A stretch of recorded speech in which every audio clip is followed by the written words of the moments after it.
une de mes philosophies, là, si je peux me permettre. Là, tu peux certainement te permettre. On y permet. On permet Let's go. ça. Ouais. Mais tu sais, moi, je joue beaucoup au golf, OK? Ah oui, hein? Puis tu peux faire 6 mauvais coups, mais le bon coup que tu vas faire, il va tout effacer ce qui s'est passé avant. Toujours. Surtout le golf, hein, c'est impressionnant. Le golf, ça peut travailler sur l'humeur un peu.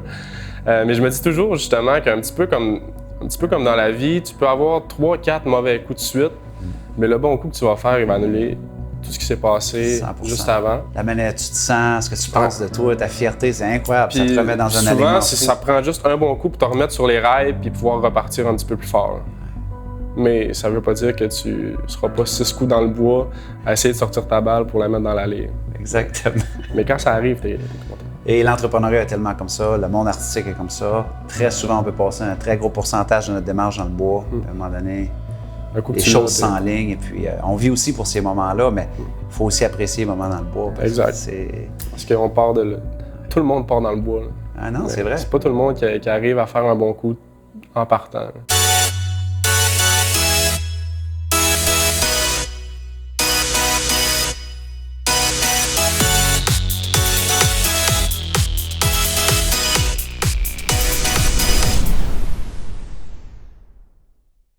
Bonjour tout le monde, bienvenue à l'émission L'école du succès où, semaine après semaine, j'ai le privilège de rencontrer des gens inspirants de par leur parcours, leur vécu ou leur message. Et cette semaine, eh bien, on ne fait pas exception à la règle alors que j'ai le privilège de rencontrer le chanteur, compositeur, interprète François Lachance. Comment ça va, François? Ça va bien, toi? Good. Communément appelé comme le beau François. Oui.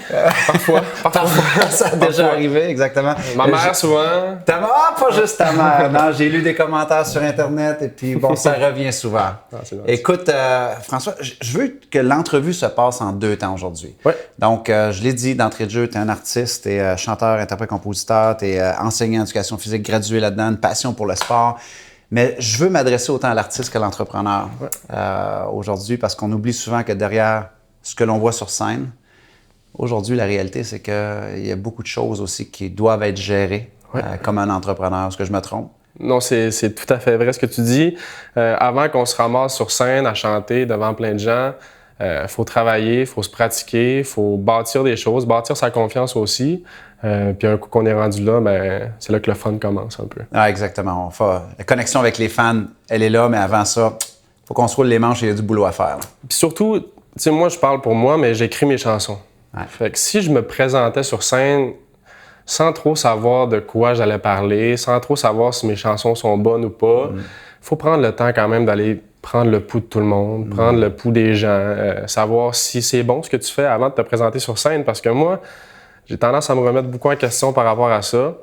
Mais il y a un travail de préparation assez incroyable à faire avant de pouvoir justement se propulser devant les gens. Parlons-en du travail de préparation parce que, bon, on va en parler tantôt. Tu as fait Star Academy, ça a été un tremplin hallucinant, une tournée, disque triple platine. Tu as lancé ton disque, tu as fait The Voice aussi, en France, mais même avant ça, parce que souvent, si les gens se propulsent avec cela, avant ça, tu avais déjà eu le courage de mettre tes trucs en ligne. Donc, tu as fait secondaire en spectacle, tu as remporté cela. Et là, tu avais quel âge à cette époque-là quand tu mets tes premiers trucs sur Internet? Parce que là, tu as dit tantôt, j'ai quand même une insécurité, je me remets en question. Ouais. Là, tu dis, je m'en vais live avec tes compositions. C'est drôle, mais tu parles de courage, là, puis mon premier vidéo que j'ai mis, je me rappelle encore, j'avais 15 ans. Puis à 15 ans, j'ai commencé à mettre mes vidéos sur Internet, sur YouTube, puis YouTube commençait. Tu sais, je suis pas super vieux, mais YouTube commençait, je pense que j'étais dans la première année ou la deuxième année. Donc, on est quoi, 2005, 2006? Ouais, dans ces eaux-là. Ouais. Peut-être un 2007. OK. 2006, ça fait 2 ans, ça a parti en 2005, je pense. Donc, c'est ça. 2006-2007, je commence à mettre mes chansons là-dessus, mais c'était pas encore mes chansons. Je faisais beaucoup de reprises de chansons. Puis je me rappelle, j'étais au secondaire, je suis peut-être en secondaire 3. Puis là, il y a une de mes amies qui avait vu que j'avais publié quelque chose sur YouTube. J'avais pas partagé nulle part, mais elle, tu sais, sûrement qu'elle était dans les débuts de YouTube aussi, puis elle écoutait des reprises de chansons. Puis elle a dit « Ah, t'as mis une chanson, toi, sur YouTube? Hein? » Puis je l'ai supprimée tout de suite. Très bon. Supprimée tout de suite. Je voulais pas que mes amis à l'école sachent que je chantais, parce qu'au début, je jouais de la guitare. Tu sais, j'ai commencé la guitare à 12 ans. Puis ce que j'aimais, moi, c'était juste gratter des accords, chanter un petit peu par-dessus ça. Mais quand j'ai vu que cet ami-là à l'école avait vu ce que je faisais, puis elle m'avait pas donné de commentaires négatifs par rapport à ça. C'est que toi-même, tu t'es projeté de dire ça pourrait aussi être un retour négatif où le monde va C'est ça. Fait que ma carapace, c'était de supprimer la vidéo puis d'arrêter ça pendant 2, 3, 4 mois jusqu'à temps que je fasse une autre reprise puis que là, ça soit positif puis que je continue. Mais au début, j'ai supprimé puis c'était la fin. Là. Mais ça, tu parles de courage puis j'ai même pas eu le courage de laisser mon premier vidéo en ligne au début. Ça a été long. On dit souvent que le courage, c'est un muscle. C'est-à-dire, tu sais, faut pas aussi rentrer dans la culpabilité parce que là, tu es revenu à la charge. Ouais. Ça a pris combien de temps par la suite pour que tu reviennes et tu te dis, bon, OK, on y va? Ben écoute, j'ai bâti ma confiance. Ça a pris 2-3 mois. Puis après ces 2-3 mois-là, je me suis dit, pourquoi pas réessayer avec une autre tune. Puis la première tune que j'ai faite officielle, c'est une tune de James Morrison, qui était l'artiste que j'écoutais tout le temps quand j'avais 15-16 ans. Puis go, je suis parti avec ça, j'ai mis ça un petit peu sur Internet. À l'époque, il n'y avait pas de Facebook encore, donc tu partageais sur ton MySpace, tu partageais sur les plateformes qu'il y avait. On oublie que ça existait, MySpace. Mais tu sais, on était à une autre époque par rapport à ça, mais les réseaux sociaux existaient quand même, puis il y avait quand même des gens qui allaient là-dessus puis qui écoutaient ces affaires-là. Fait que j'ai publié là-dessus, puis à partir de ce moment-là, sachant que les gens en ligne voyaient que c'était bon ce que je faisais, là, j'ai pu commencer à faire des spectacles dans la vraie vie. Je voyais qu'en ligne, les gens disaient « Ah, il est pas pire, lui. Il est capable de chanter, il est capable de jouer de la guitare. » Là, j'ai eu le courage de commencer à faire des trucs dans la vraie vie, sur scène. Puis à partir de ce moment-là, les secondaires en spectacle, puis tout ça. Comme quoi, le courage, ça se bâtit souvent aussi dans l'hésitation, dans le doute. Il n'y a pas de certitude, il n'y a pas de conviction. Donc, et tu disais tantôt, tu as bâti ta confiance. Qu'est-ce que tu as fait pendant ces 3 mois-là? Est-ce que tu as regardé d'autres personnes qui le faisaient? Est-ce que tu te pratiquais pour... Parce que la confiance, ça n'arrive pas comme ça aussi. Mais j'avais des bons chums. J'ai tout le temps eu des bons chums que j'étais à l'aise de jouer avec eux, puis j'étais à l'aise de chanter devant eux parce qu'ils aimaient la musique aussi. Mes parents, ça joue pas de musique.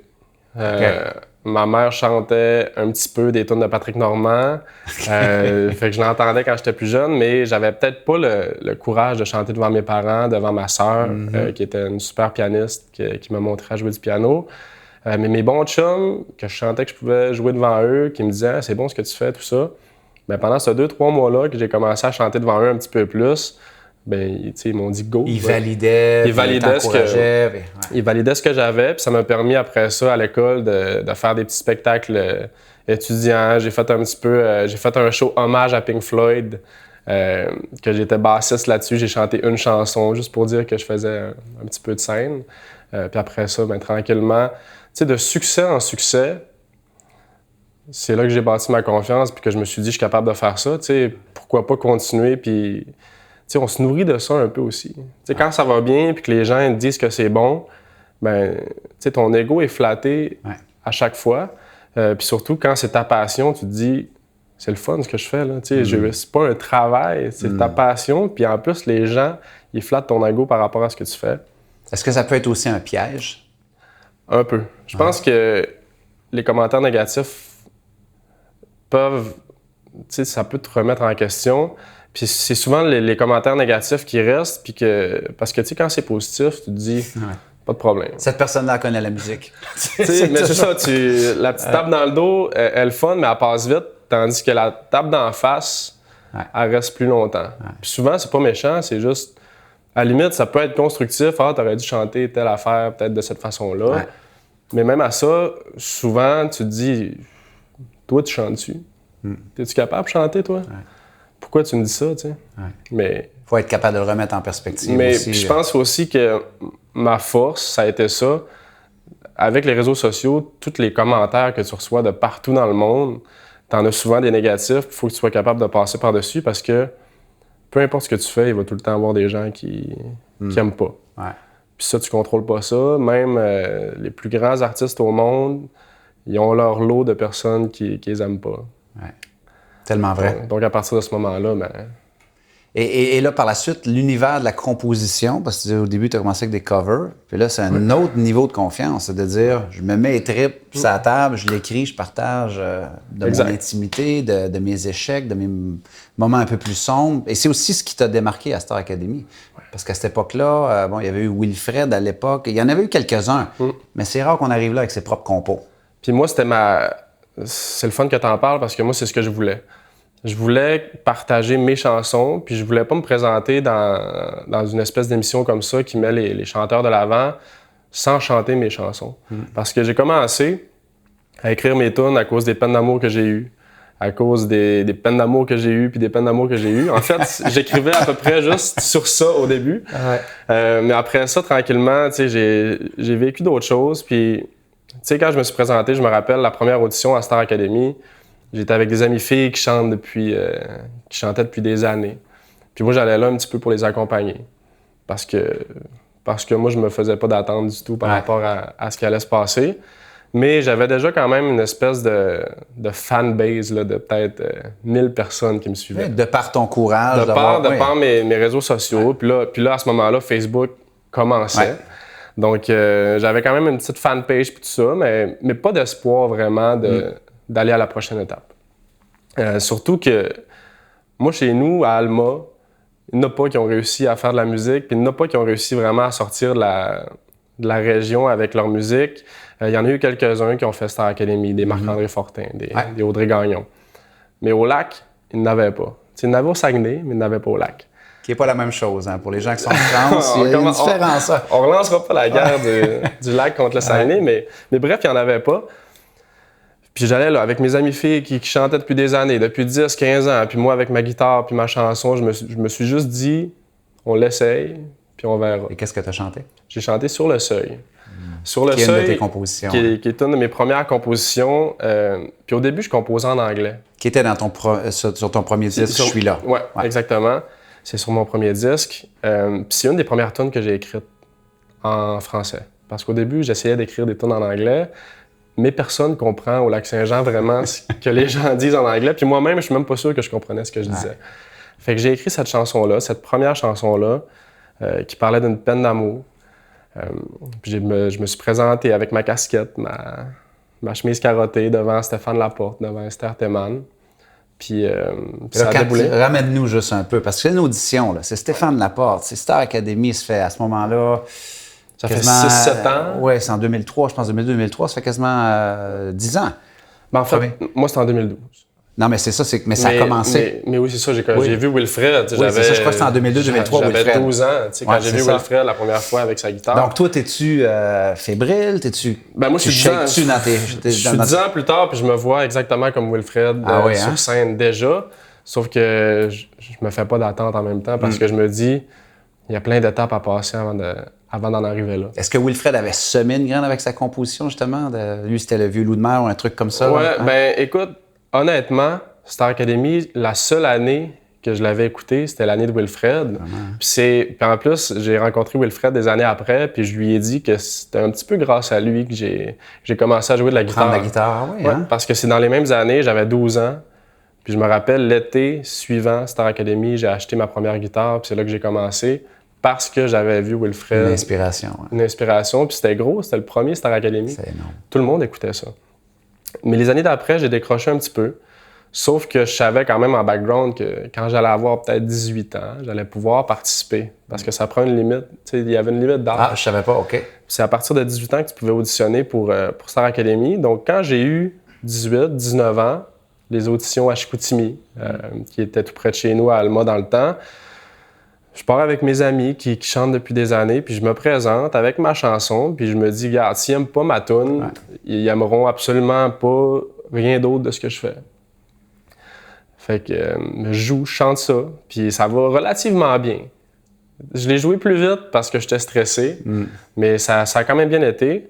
Puis, tu sais, je sors de la salle d'audition, puis je dis à mes amis, ils me disent comment ça a été. Là, je dis ça a bien été, mais sans plus. Sans plus. Je pense pas faire la prochaine étape. Parce que vous le savez pas sur le champ, là. Okay. Non. Ils prennent le temps quand même de voir un peu ce qui s'est passé dans la journée. Puis je pense que le téléphone a sonné 3 mois plus tard. Puis là, je passais au prochain processus de sélection. La télé, puis tout ça embarquait là-dedans aussi. Fait que c'est là que j'ai su que j'avais peut-être une vraie chance de participer. Et que là, c'est le début, là c'est un vrai tremplin. Ouais. Là, tout s'accélère à ce moment-là. Tu participes à l'émission. Ben, tu sais, moi, j'ai 19 ans, puis j'avais jamais été à Montréal ou presque pas avant. Donc, je me déménage mes affaires, je me rends dans la grande ville, l'émission commence. Puis là, je me rends compte que c'est plus gros que ce que je croyais. Moi, j'étais quelqu'un de timide, j'étais quelqu'un qui parlait pas beaucoup. Vraiment, hein? Mais vraiment, cette émission-là, puis le fait que tu es toujours devant des centaines de gens, il faut toujours que tu donnes le meilleur de toi-même, que tu aies une mauvaise journée, que tu aies une bonne journée. La caméra est à on. Faut pas que ça paraisse, la caméra est ouverte. Fait que ça, j'ai trouvé ça peut-être un petit peu plus difficile au début, mais je pense que ça a forgé un petit peu la personne que je suis maintenant. Je pense que beaucoup moins timide, capable de parler en public, capable de m'exprimer peut-être un petit peu mieux que ce que je faisais à 19 ans. À l'époque, oui. Mais c'est ça, je me suis ramassé à Montréal pour la première fois de ma vie, puis là, je me suis rendu compte que c'est là que ça se passait. Là. Donc, à ce moment-là, tu fais l'émission, par la suite, il y a les tournées, il y a le disque. Donc, as-tu, à ce moment-là, l'impression que tu vis ton rêve? Où est-ce qu'on est présentement quand tu vis un tourbillon comme ça? Parce que c'est ce que c'est. Ben exactement. On dirait que tu t'en rends juste compte après. OK. Parce que là, quand tu es dedans... Quand tu es dedans, tu n'as pas le temps vraiment de réfléchir à ce que tu fais, à l'impact de tout ce que tu es en train de faire. Puis je me rappelle, on se levait le matin, pas seulement à l'académie, mais après, quand on pratiquait pour les tournées, puis pendant la tournée, je me levais le matin, je regardais mon horaire la journée, puis je partais. Souvent, j'avais pas de moment pour moi vraiment pour me dire « Ah, je suis en train de vivre ça. OK, je m'en vais à Gatineau faire un spectacle devant 15 000 personnes. » C'est souvent après, 2 mois après que tu prends le temps de t'asseoir et tu te dis « OK, je viens de faire une tournée devant des centaines de milliers de gens qui ont acheté des billets pour venir nous voir. » C'est vraiment là, en décantant puis en me disant « OK, je suis parti d'Alma. Je suis parti du fait que j'étais gêné de chanter devant mes parents. Puis là, je suis rendu devant 100 000 personnes. Puis le feeling se transpose un peu. Le feeling de courage puis de confiance qui s'accentue, il se transpose autant de mes chums qui me disaient que j'étais bon, que c'est 100 000 personnes après ça qui t'applaudissent pour te dire que t'es bon, finalement. Absolument. Puis là, par la suite, tu te fais même remarquer, tu t'en vas à The Voice. Ouais. À ce moment-là, est-ce que l'entrepreneur embarque dedans? Parce que là, tu as les réseaux sociaux. Je veux pas, tu es une star des réseaux sociaux maintenant. Est-ce que tout ça, pour toi, dans ton move business, tu dis, OK, ça peut rapporter ça me permet de vibrer avec ma musique. Ça, c'est encore plus gros aussi. Est-ce qu'il y a une conscience entrepreneuriale dans tous ces moves-là aussi? Un petit peu, mais il y a beaucoup d'instinct là-dedans. Parce que souvent, tu essaies de partir tes projets, tu essaies de partir tes trucs. Puis souvent, il faut que tu en startes 8. Il faut que tu commences 8 projets pour qu'il y en ait un qui fonctionne. Là, j'ai été chanceux, c'est la production française qui m'a contacté pour ça. Fait que j'ai plus vu ça comme une opportunité de porte continuer. Qui s'ouvrait, ouais. Une porte qui s'ouvre, puis je me suis dit, là, j'étais à un moment de ma vie où toutes les portes possibles qui s'ouvrent, il faut que je rentre dedans. Puis si j'avais dit non à ça, peut-être qu'il y a un autre téléphone qui aurait sonné ailleurs, qui aurait été aussi le fun que ça, mais j'ai pas pris la chance d'attendre. Puis je suis parti sachant que ça allait être un tourbillon aussi, encore une fois. Puis je pense que, tout entrepreneur, tu parles d'entrepreneuriat un peu, t'as pas le choix d'avoir un certain risque. T'as pas le choix de prendre des risques, en fait. Puis moi, c'est un risque que je prenais, finalement, en allant là-bas, mais... Tu disais tantôt, il faut partir 8 projets des fois pour qu'il y en ait un qui fonctionne. Un exemple d'un projet que tu te dis « Ah, ça va marcher », puis finalement, ça n'a pas marché du tout, ton affaire. Ben, tu sais, projet d'album en anglais, une fois que j'ai voulu commencer, puis j'écrivais mes chansons, puis je me rendais compte finalement que c'était pas si bon que ça. C'était pas... Tu sais, j'aimais mes chansons, mais pas assez pour en faire un album complet. Ça, c'est un projet que j'ai mis sur la glace. Peut-être que je vais y revenir plus tard. Et tu avais quand même passé plusieurs semaines, plusieurs mois à t'investir dans ce projet-là. Quand même, mais il y a aussi des projets, je fais beaucoup de sport moi, dans mon coin, par chez nous, puis souvent des projets de tournois. C'est niaiseux, là, mais des projets de tournois que tu organises. Ça prend l'organisation, de la planification. Tu organises, tu planifies, tu vas chercher des gens, des bénévoles, tout ça pour que ça fonctionne. Puis finalement, la température gâche ton projet à la grandeur. Puis là, tu te ramasses les 2 pieds dans l'eau, puis ça marche pas. Souvent, il faut que tu t'essaies 2, 3, 4, 5 fois avant que ça marche comme tu veux. Puis c'est correct comme ça parce que Sinon, on pourrait pas apprendre de ces erreurs. Et comme tu disais sur la confiance, toutes ces choses-là font en sorte que tu gagnes en confiance, mais en même temps, quand tu as des expériences, des revers, des échecs, des déceptions, ça peut aussi muscler ta capacité de entreprendre un projet avec un peu plus de sagesse ou d'expérience, on va dire. Mais je pense, c'est tout à fait vrai ce que tu dis, parce que je pense justement que quand tu prends le temps de vouloir faire un projet, faut que tu planifies un petit peu. Tu sais, j'ai parlé d'instinct tantôt, mais tu sais, quand je suis parti en France, là, je savais à peu près à qui j'allais m'adresser. J'ai planifié ce que j'allais chanter en fonction du public que j'allais frapper là-bas. Fait que tu sais, c'est tous des trucs que tu dois penser avant. Mais là, ce qu'il faut que tu fasses la part des choses, c'est quand ça marche pas, il faut que tu sois capable de te relever puis de te dire que ton risque était quand même planifié, que tu t'es pas lancé là-dedans sans prévoir ce qui allait se passer si ça allait pas marcher. Je pense que c'est là que c'est important de se virer de bord puis d'être capable de reprendre les mêmes risques, sachant que ça n'a pas fait.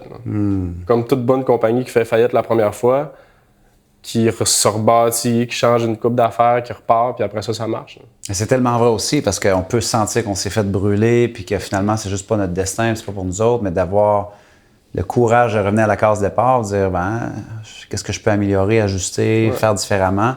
Puis, tout en sachant que ça comporte encore les mêmes risques. Puis une de mes philosophies, là, si je peux me permettre... Là, tu peux certainement te permettre. On y permet.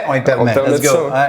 Mais tu sais, moi, je joue beaucoup au golf. OK? Ah oui, hein? Puis tu peux faire 6 mauvais coups, mais le bon coup que tu vas faire, il va tout effacer ce qui s'est passé avant. Toujours. Surtout le golf, hein, c'est impressionnant. Le golf, ça peut travailler sur l'humeur un peu. Mais je me dis toujours, justement, qu'un petit peu comme dans la vie, tu peux avoir 3-4 mauvais coups de suite, mais le bon coup que tu vas faire, il va annuler tout ce qui s'est passé 100%. Juste avant. La manière dont tu te sens, ce que tu penses de toi, ta fierté, c'est incroyable. Puis, ça te remet dans un alignement fou. Ça prend juste un bon coup pour te remettre sur les rails puis pouvoir repartir un petit peu plus fort. Mais ça veut pas dire que tu seras pas 6 coups dans le bois à essayer de sortir ta balle pour la mettre dans l'allée. Exactement.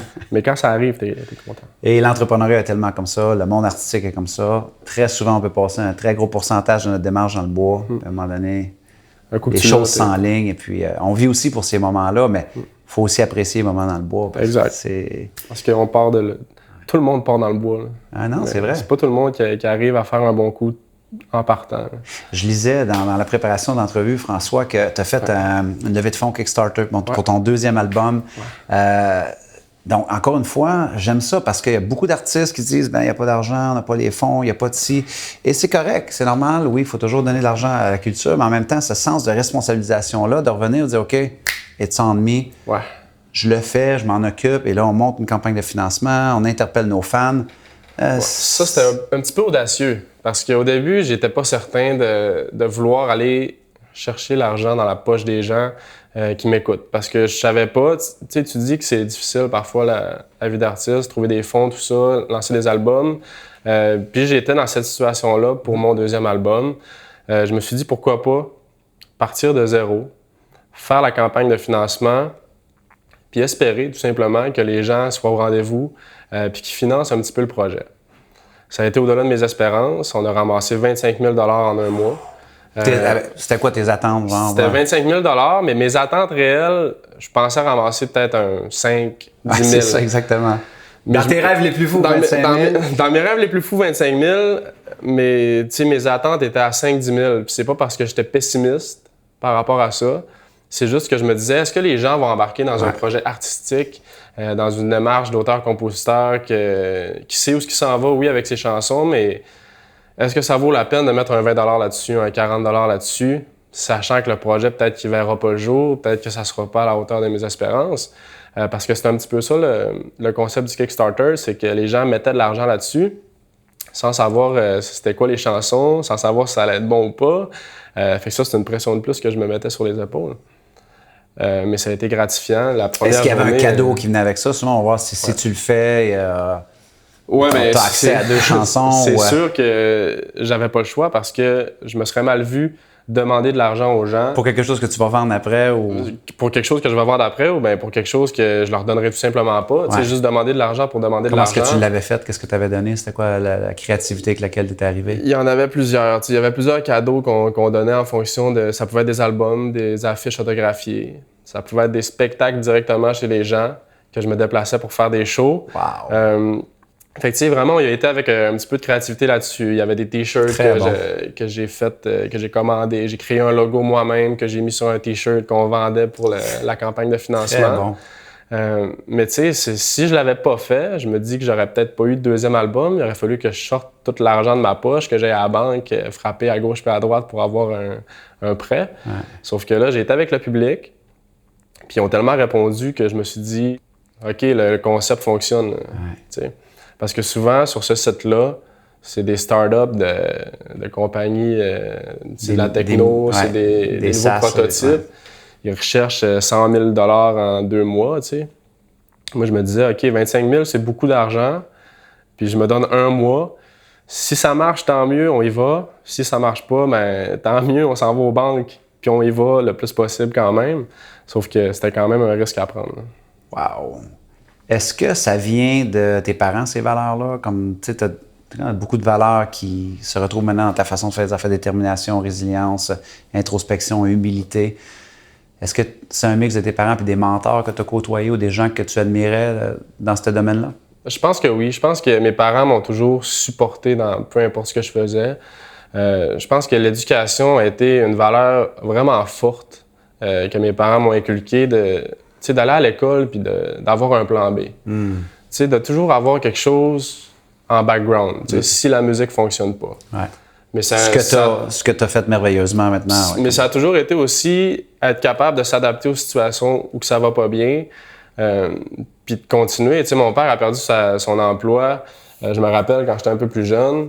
Puis, le lendemain, il cognait aux portes, puis il allait porter des CV, puis il s'est viré de bord pour aller... Donc, quand même, ta maison, tu avais un modèle de détermination. Mon père, c'était un modèle de détermination, puis de toujours travailler, toujours avoir quelque chose à faire. Fait qu'à ce niveau-là, oui. Puis le côté plan B. Moi, aller à l'école, puis finir mon bac, ça a toujours été quelque chose que je me dis que si mes parents n'avaient pas été là, j'aurais peut-être juste été 100% dans la musique puis j'aurais foncé. Ouais. Mais le petit côté, OK, si ça marche pas... Surtout dans l'effervescence dans laquelle tu étais. Ben oui, puis j'avais toutes les raisons possibles de pouvoir retourner aux études puis de continuer la musique, ça allait bien. Mon premier album a super bien vendu. Mon deuxième album, j'ai réussi à faire la campagne de sociofinancement. Mais je me disais quand même, j'ai une passion pour le sport puis j'avais commencé mes études aussi là-dedans. Je me suis dit, pas le choix de finir, Quand je commence quelque chose, je le finis tout le temps. Tu as eu la chance de collaborer. Je voyais que tu as fait la première partie d'un gars comme Marc Dupré. Quand on le voit à la télé, il a tellement l'air sympathique, il a tellement l'air mentor, coach, ou ainsi de suite. Donc, qui d'autre est-ce que tu as collaboré? Peut-être que tu dis cette personne m'a enseigné tel truc ou qu'on pourrait peut-être pas se douter nécessairement? Ben écoute, je pense à mon réalisateur du deuxième album, Guy Tourville, que je connaissais pas du tout. Mon gérant le connaissait bien, il savait ce qu'il faisait un petit peu.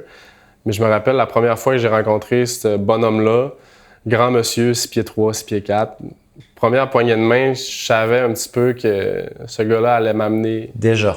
Ouais, ailleurs. De par son charisme, de par son expérience aussi, parce que...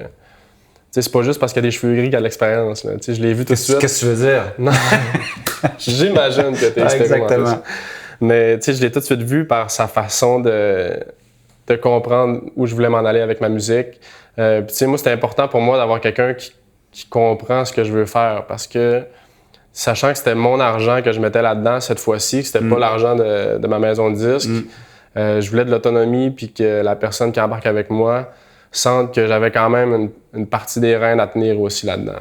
Ouais. Puis avec Guy, j'ai tout de suite vu ça, j'ai tout de suite senti ça. Puis c'est ce qui m'a permis aussi d'avoir un album dont je suis fier, le deuxième album. Qu'est-ce qui est ta vision pour la musique dans l'avenir? Donc, c'est beaucoup en mouvance, l'industrie de la musique. Ouais. Donc, est-ce que tu te vois encore faire ça plusieurs années, maintenir le lien avec tes fans puis ta carrière? Qu'est-ce que tu entrevois présentement? Moi, je pense que où on est en ce moment, c'est le fun parce que j'habite à Chicoutimi encore puis je suis capable de faire connaître ma musique partout au Québec. Puis même au-delà du Québec. Oui, parce qu'en France, tu dois quand même aussi avoir ça m'a permis d'avoir une fanbase en France aussi par la musique que j'ai fait là-bas un peu. Mais c'est de plus en plus numérique, hein, c'est de plus en plus, OK, si je veux partager une nouvelle chanson, je m'assois devant mon ordi, devant ma caméra, puis je chante pendant 3 minutes, Je mets ça sur Internet, 1 minute de plus, puis après ça, tout le monde peut la voir, tout le monde peut l'entendre. Fait qu'à ce niveau-là, je trouve que c'est le fun de voir que le petit gars que j'étais de 15 ans devant son YouTube, il y a 10 ans, peut encore faire ça aujourd'hui, puis que ce soit encore plus vu qu'avant. Ça, je trouve ça le fun, mais l'industrie de la musique est là pour rester, mais je pense qu'il va falloir qu'il y ait des petits changements par rapport aux plateformes, par rapport à la façon que les gens consomment la musique aussi. Tellement inspirant.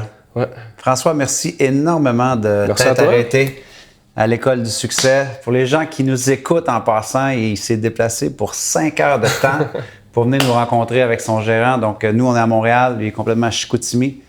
Donc, les gens qui sont à Chicoutimi, je sais qu'il y en a peut-être qui disent « non, ça se fait à 4 heures ». Attention, ça dépend c'est qui conduit. Ça dépend du conducteur. Ça dépend toujours du conducteur.